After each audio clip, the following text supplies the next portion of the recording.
Hi, Gary Stearman. Welcome to another edition of Prophecy in the News. Today's guest, author, lecturer, Bill Salus. You know him. We've talked with him before, and you're going to be interested in what he has to say today. Welcome to Prophecy in the News. Gary, it's great to be back on your program again. Now, Bill, you're something of a record breaker here at Prophecy in the News. Your book, Psalm 83, has been a bestseller. I should say the bestseller at Prophecy in the News. We have had a lot of interest in Psalm 83, in which you took a psalm. Now, nobody thinks of the Psalms as prophecy, or at least they didn't. Right.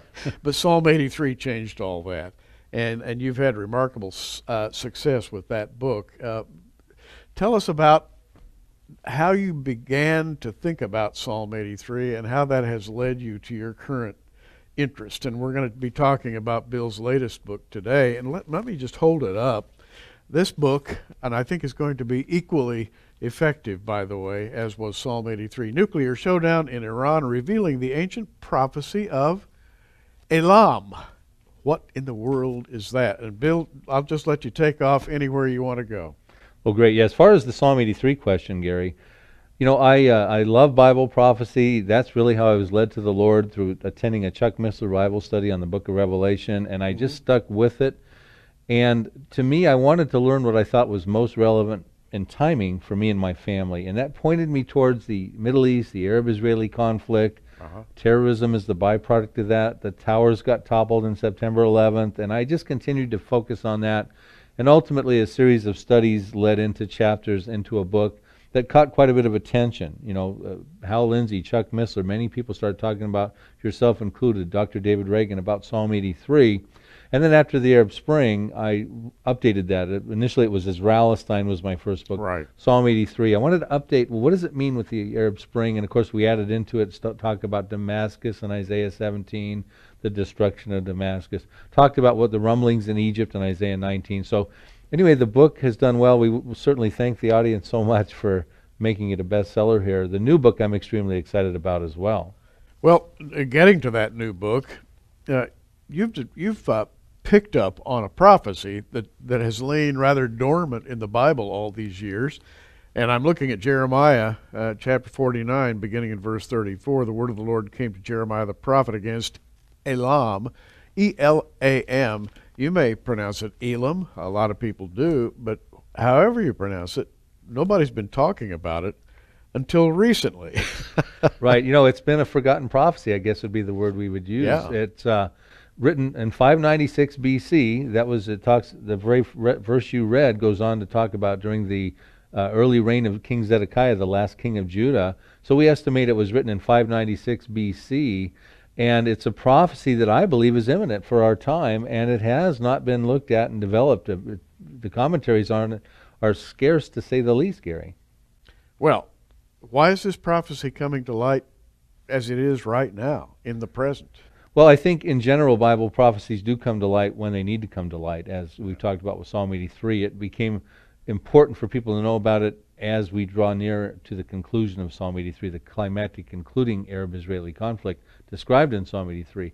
But this Jeremiah 49 prophecy, only 6 verses of very descriptive information, I think is very relevant for right now. And let me, you know, I had written briefly about this book, this prophecy in my Psalm 83 book. I introduced it on a couple of chapters that I was content with to let it just, it was introduced, let it go.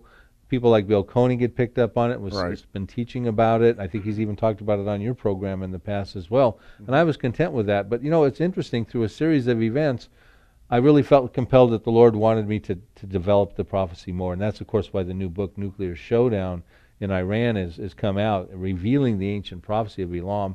I'll tell you a quick story how the book was birthed. Okay. We were on the set, and you and I have been on the TBN Praise the Lord set before, doing TV shows. Right. I was on the set with Jonathan Cahn. It was April of 2013, and they were featuring his book, The Harbinger, and my book, Psalm 83. But unlike other shows he and I had been on with TBN, we had a couple different guests in the studio with us, and sitting next to me was a gentleman named Reza Safa of Najat TV, and he reaches in through the TBN network into Iran over the heads of the mullahs under satellite TV, Uh-huh. and discipling and teaching the gospel to millions of Iranians. And we're on there. We got that live audience there. We're about ready to go live in front of millions of people. They're putting the makeup on our faces, and I never met Reza before, and he sticks his iPad up in front of my face and says, "Bill, are you familiar with this prophecy?" And he points to Jeremiah 49, verses 34 through 39. And I said, "Well, yes." And he goes, "Do you know that Iran is the #1 evangelical population in the world now, and that they are looking at this prophecy seriously as a possible exit strategy out of the repressive regime in Iran to preach the gospel to the nations of the world?" And I said, "Wow." I said, "Well, I did know there was a harvest going on in Iran, and I am familiar with this prophecy. I've written about it cursorily, in my other book. But, Reza," I said, "basically this prophecy is talking about a disaster that comes on Iran. It's not the type of prophecy that you think Ayatollah Khomeini is going to be going kumbaya, standing on the borders of Elam with exit visas to Iranians." And I just caught my attention. I went home that night, Gary, and I thought, Lord, why did I have that encounter? And do you want me to do more with this prophecy? Explain it more and that sort of thing. And then through a series of other confirmations, Gary, I really felt like the Lord said, "Yeah, write this book." And I had been writing another book that I put on, which is half written, called Apocalypse Road, which is a sequel to Revelation Road. Right. And I thought, no, we're going to put that off because this is what the Lord wants me to write about now. Well, that really emphasizes a key point. As a student of Bible prophecy myself, I strongly believe that prophecy is not illuminated until it's time for it to be illuminated. That's why Peter said no prophecy is of any private interpretation. In other words, you can't just come along and yank a prophecy out of the Bible at random. It's God's timing that brings all these things to light. And speaking of that, as we are making this program, the things that are happening with Iran in the Middle East are truly phenomenal.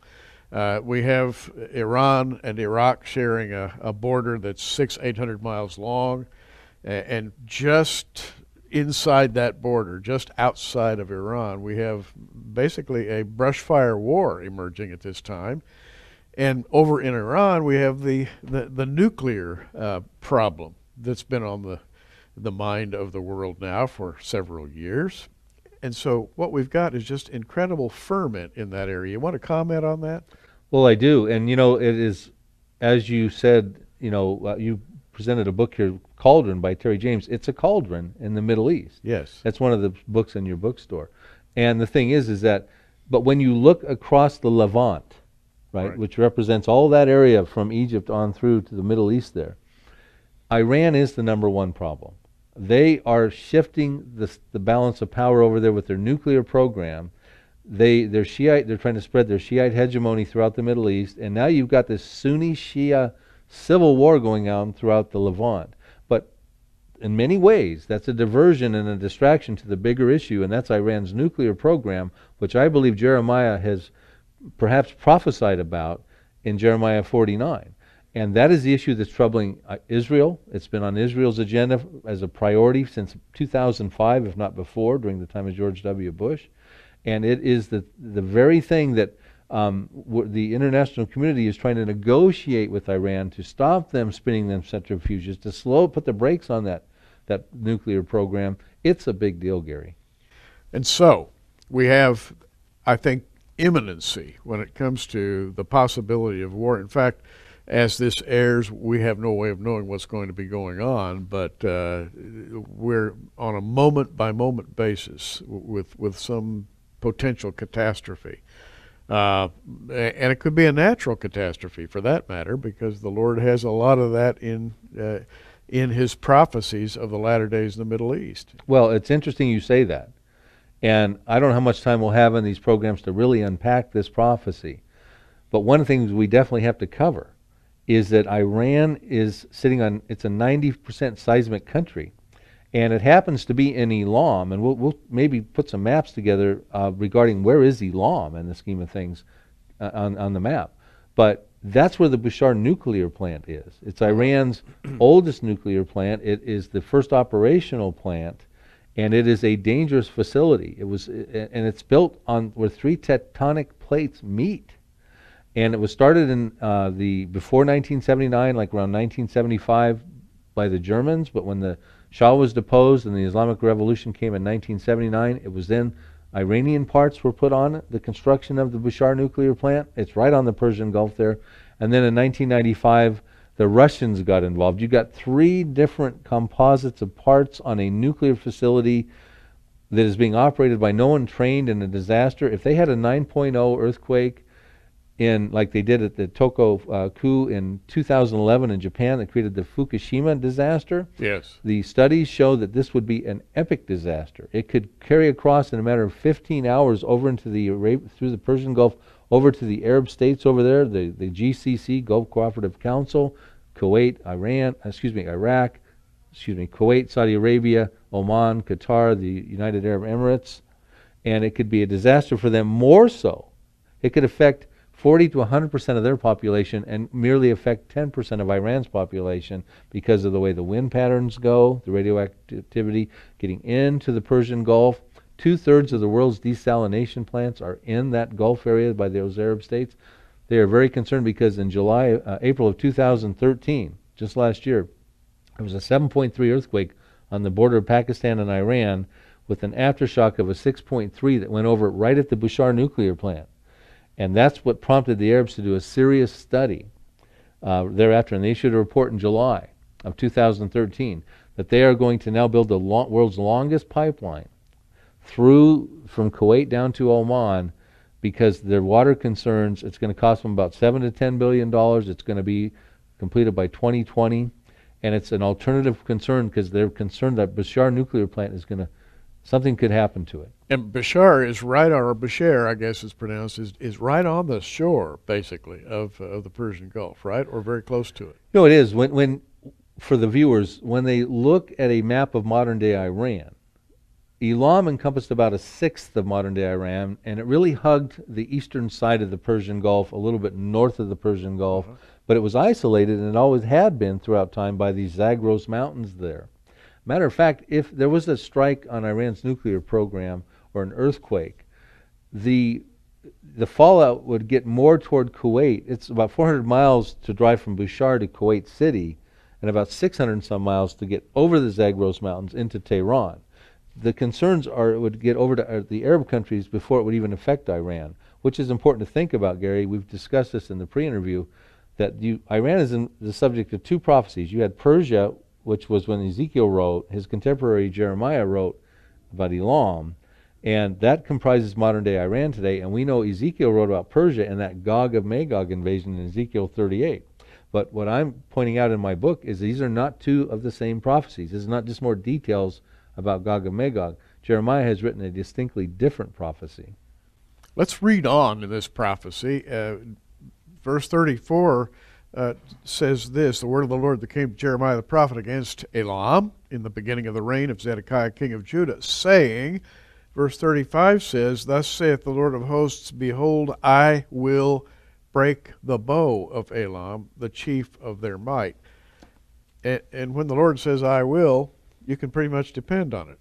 And the little phrase I will is a centerpiece in this prophecy, which you point out, I think, rather in a rather detailed way. Well, 7 times in these 6 verses he says I will do something, and fortunately for us, we find out what those I wills are because he also adds what I call detail added assertions. So for instance, I will break the bow of Elam, that's the I will do this at the foremost of their might. That's the detail we need to understand the severity of it. You know, when you see 7 of anything in the Bible, that's called God's complete number. And I don't know how many 7s there are in the Bible, but there are a lot of them. And so when you see 7 of anything, including the I wills in this prophecy, that is a complete statement. And this is a complete prophecy for our time that has been forgotten, I believe, Gary, that needs to be looked at. Well, Bill, let's go on and talk about the I wills. Let's talk about the thrust of the prophecy against Elam. Well, when we talk about the I wills, let's jump forward a little bit to verse 37. Okay. Because we want to understand, why is God judging Elam, because he doesn't randomly levy judgments on ethnicities or nations. Something has to happen. So the I will we'll start with here is that he says in Jeremiah 49 verse 37, I will cause disaster in Elam. And then he says with the detail added assertion, my fierce anger. So in other words, the Lord has been angered, and therefore he's going to now bring forth this judgment. But this is no child's play judgment. This is a disaster. Now we'll jump back to verse 35, the I will you mentioned before we the break. We have an I will that he's going to break the bow at the foremost of their might. It's a very strategic strike. The bow. Now, we have history here. In Isaiah 22, verses 1 through 6, we find out that the Elamites were expert archers. Elam predates, and he talks about Persia. You don't start hearing about Persia in the Bible till about 600, with Ezekiel and Daniel. And King Cyrus the Great of Persia, 600 to 523 BC was his lifetime. If I could just interrupt, for the sake of our audience and for my elucidation, let's talk about the relationship between Persia and Elam. The Persians, they've lived there for a long, long time. The Elamites, you say, predated the Persians. Let's talk just for a second about that and then go on with what you were talking about. Well, absolutely. The Elamites, you find them showing up in Genesis, the book of Genesis at the time of Abraham. In Genesis chapter 14, they show up in verse 1 and verse 9. And so they've got a 4,000-year history, whereas Persia technically has about a 2,600 history as Persia per se. Now, during that period of time, before Jeremiah issued his prophecy around 596 BC, you had approximately, what would that be, about 1,500 years of Elamite history already in the making. And they were a warmongering people, we find out from the Bible, who were expert archers. So they had many years to develop their warlike skills. So they were a force to be reckoned with back at that time. So basically, when we talk about Elam and the breaking of their bow, it takes on a significance when you understand their history. Now, when you break a bow, and he doesn't mention the arrows, he says you break the bow, now you've just taken the ability to launch missiles if you want to bring it up to a contemporary application. Okay. And Israel presently, with Benjamin Netanyahu, is focused on two things. One is a nuclear weapon. They do not want Iran to get a nuclear weapon. And two is the ICBMs, which are the delivery systems, the intercontinental ballistic missiles, for them to launch and deliver a nuclear weapon. You'll notice when he starts talking now, and this is a quote from when Angela Merkel, the Chancellor of Germany, was over in Jerusalem not too long ago. He said, we have to stop Iran's ability to manufacture nuclear weapons and intercontinental ballistic missiles. So they work hand in hand. If you can knock out the ICBMs, you can't deliver a nuclear weapon. At the foremost of their might, it says, the chief place of their might. Well, today that would probably be their nuclear program, Gary, and that's where that Bashar nuclear plant is. It's an accident waiting to happen, and that's a whole other show, talking about the dilemmas with that Bashar nuclear plant. Great. I love the way you laid that out for us. Now, I want to go to a question that may be in the minds of many people, particularly those of you who read the Bible and study prophecy. You may be asking, well, Bill, why do you think this prophecy applies to today? Couldn't it have been fulfilled in the past? And I know a lot of people are going to be asking that question. What makes you think this is a contemporary Bible prophecy? Well, the way to really answer that the best in the little bit of time we have left on this program, Gary, is to do a nutshell view of the prophecy. I'll explain it, and then I'll explain just a few reasons why it has not found fulfillment. And I go into great lengths in devoted chapters. Has it been historically fulfilled? Yeah. Has it been partially historically fulfilled? Is it entirely unfulfilled? Which is the view of guys like Joel Rosenberg, Bill Koenig, Dr. Arnold Fruchtenbaum, and myself, that it has been entirely unfulfilled. It is an impending and probably imminent prophecy at this point in time. So very relevant. Now, as far as the prophecy goes, the reason we can determine that it has not found historical fulfillment or partial historical fulfillment is by looking at the prophecy and the details of the prophecy. We got a chance to talk about a couple of them. The Lord is angry, a disaster is brought forward, struck at the foremost of their might. But then it creates seemingly a humanitarian crisis. A worldwide dispersion goes forward. And ultimately, that has not ever happened in their history, if you look at it. They show up at the time around 465 BC, at the time of Ezra, in Ezra 4:9. They show up at Acts 2 verse 9 at the day of Pentecost. They show up in Isaiah 11:11 when it says, "I will regather all the the Jews out of all the nations." Elam is listed as one of those nations. We would say that might 1948. Mm-hmm. So they really were never dispersed worldwide. I point out those smoking gun scriptures and the history of that in the book. But when you look at it, not all the details have been fulfilled. And the way it concludes, Gary, is in verse 39. It says, "And in the latter days," buzzword there, right, "I will bring back the captives of Elam," those exiles that are dispersed. Now, when I talked to Dr. Ronald Fruchtenbaum about this prophecy, he said this prophecy is an entirely unfulfilled prophecy. It has to be dealing with the same generation that's dispersed that gets brought back, which is a theme with, like in Egypt, that you have Egyptian remnant that comes into the Messianic kingdom. In Jordan, you have a Jordanian remnant that will come into the Messianic kingdom. Of course, an Israeli remnant. Well, so very interesting. I give them all the details in the book. In the latter days, it's fascinating to me the way the Bible works. As much as I've studied the Bible, decades, and as much as I've read other commentators, the one thing that always amazes me is what is in the Bible in depth and detail that you just never see. You can read past it 1,000 times and never see it. And then when you finally do see it, you say, I can't believe this is so rich and so pertinent as it actually is. And I think that's doubly true of this prophecy, given the days in which we live. I mean, what's happening right now in the Middle East, the great contest between Iran and Israel brings this thing right into the forefront, doesn't it? Oh, we could wake up any given morning and this prophecy could be finding its fulfillment, Gary. I'm at this point wondering if it's going to precede even Psalm 83, which I also think is an imminent prophecy, that concluding Arab-Israeli war. So, no, you're absolutely right. Well, the book is called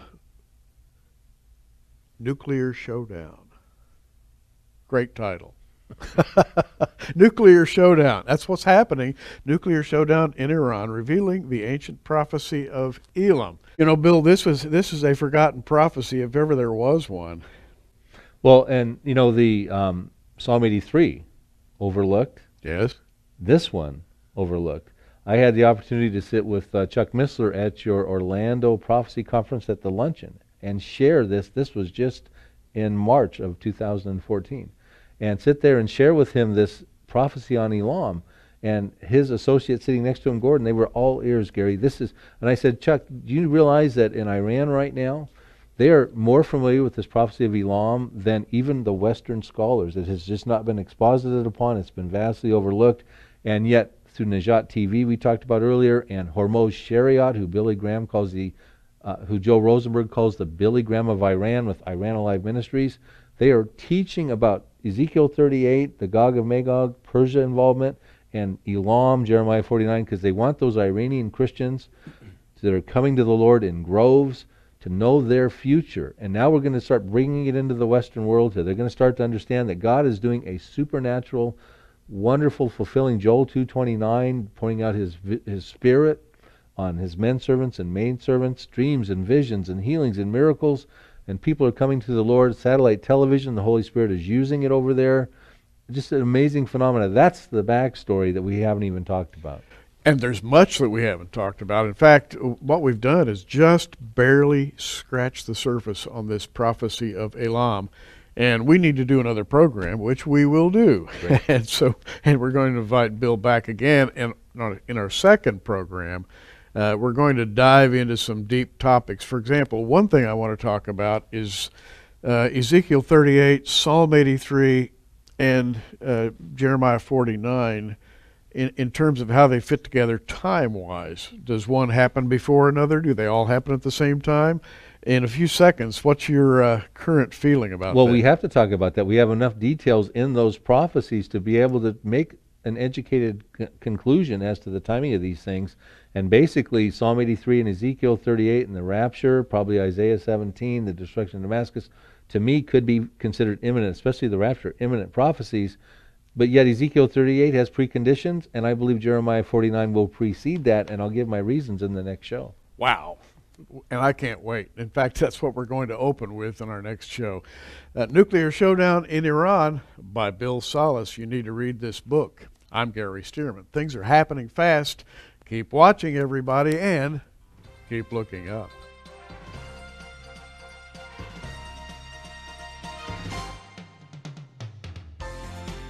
Prophecy in the News is a viewer-supported program made possible by our many friends around the world. Be sure you tune in every day for breaking news and our daily prophetic news updates at prophecyinthenews.com, or follow us on Facebook at facebook.com/prophecyinthenews.